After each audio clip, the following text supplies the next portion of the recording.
अस्सलामु अलैकुम वरहमतुल्लाहि ताला बरकातहू। उम्मीद करते हैं नाज़रीन तमाम अहबाब खैर आफ़ियत से होंगे। जिसकी जो परेशानी हो मौला करीम सबके परेशानी को दूर अता फ़रमाए।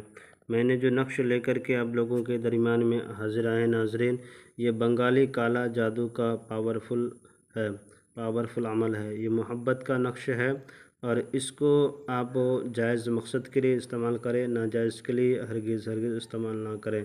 अगर नाजायज़ के लिए करते हैं तो इसके ज़िम्मेदार आप ख़ुद हैं और इससे फ़ायदा भी नहीं हुआ करती है। जैसे कि अगर मियाँ बीवी के दरमियान में नाइत्तफ़ाक़ी हो गई, मियाँ बीवी के दरमियान में झगड़ा हो कर के अरसों तक वो दूर में रहा करती हो, तो शोहर अलग रहते हो और उनकी बीवियाँ अलग रहती हो, तो उनके लिए ये नक्श का इस्तेमाल करें। कोई भी जायज़ मोहब्बत के लिए इसका इस्तेमाल कर सकते हैं।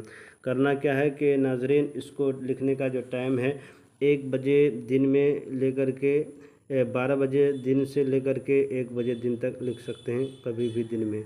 ये टाइमिंग इसका है 12 बजे से लेकर के 1 बजे के दरमियान ही में लिख सकते हैं, कभी भी लिखना हो। अगर आपको बैठ जाना है, बैठने के बाद आपको इसमें ब्लैक कलर का कलम की ज़रूरत एकदम इसमें सख्त है, और उसके बाद वाइट कलर का एक कागज़ ले लें और इस नक्शे को लिखने के लिए शुरू कर दें। करना क्या है, इस तरह से आपको खाका जदवल बना लेना है।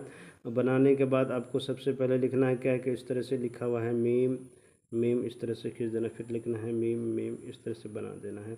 उसके बाद आपको लिखना है, यहाँ पे लिखा हुआ है 7 9 5, उसके बाद लिखना है 1 2 4। उसके बाद यहाँ पे लिखना है, इसको सिहा कर देना है काला कलम ही से, इसको एक पूरी तरीके से एकदम काला कर देना है।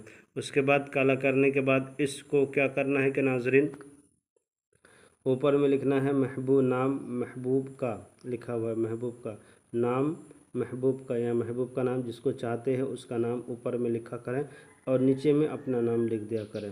ऊपर में अपना नाम और महबूब का नाम, अगर हो सके तो बिन लगा करके उसके माँ का नाम लिखें। अगर लड़की है तो बिनते लगा के उसके माँ का नाम लिखें। उसके बाद अपना नाम बिन लगा के अपने माँ का नाम लिखें। अगर आप लड़का हैं तो बिन लगाएं, अगर लड़की है तो बिनते लगा दें। इसी तरह से लिखने के बाद इस नक्श को ले जा करके कब्रिस्तान में किसी हिस्से में ले जा कर के दफन कर दे, यानी कि कब्र की बेअदबी ना हो पाए, कब्रिस्तान के किसी हिस्से पर ले जा कर के उसी ज़मीन के नीचे में दफन कर दें। तब देखें इस नक्श का फिर क्या, इस नक्श ने आपके ऊपर आपके लिए क्या क्या वो चीज़ जो जायज़ मकसद के लिए अगर किया है तो फिर आपके लिए वो ये नक्श इतना काम करने लगेगा कि आप सोचने पे मजबूर हो जाएंगे कि ये छोटा सा नक्श इतना काम कर गया। तो ये जायज़ मकसद के लिए करें, नाजायज़ के लिए हरगिज़ ना करें। जो नए हैं मेरे चैनल को लाइक सब्सक्राइब कर दें, ज़रूरतमंदों को शेयर कर दें। खुदा हाफिज़।